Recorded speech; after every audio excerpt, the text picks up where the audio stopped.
దైవ కార్యక్రమం చేయాలి అంటే కలియుగంలో చాలా కష్టం. మీరు గమనించినట్టయితే ఎన్నో మనకి 4 యుగాలు, ఆ 3 యుగాల్లో కూడా మహర్షులు ఋషులు ఎంతో తేజస్సు పొంది వారు తపస్సు చేశారు. ఆ తపస్సుకి దేవతలు సంతించి వాళ్ళకి శక్తిని ఇచ్చేశారు.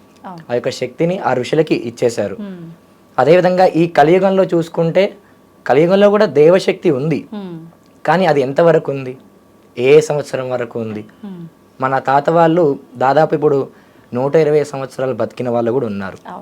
అదంతా కూడా దేవతారాధన ఉన్న సమయాన్ని వాళ్ళు ఎక్కువ కేటాయించినందుకు, వారికి ఆ యొక్క దేవతా శక్తి వాళ్ళు ఉపాసన చేసినందుకు అనుగ్రహించి ఆ యొక్క ఆయుష్ అనేది కూడా ఆయుష్యాభివృద్ధి రస్తు అని పురోహితుడు అక్షతలు వేస్తుంటారు.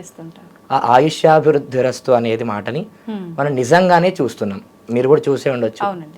100 సంవత్సరాలు 120 సంవత్సరాలు బతికిన వాళ్ళు చాలా మంది ఉన్నారు. అదేవిధంగా అలాగా వ్రతం చేయాలి అంటే ఆ మనస్సు అక్కడ లగ్నం చేయాలి.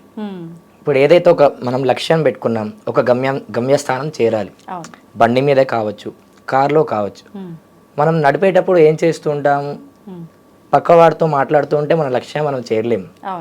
ముందు ఏముందో కనిపించదు, వెనకాల ఎవరు వస్తున్నారో కనిపించదు, పట్టించుకోము.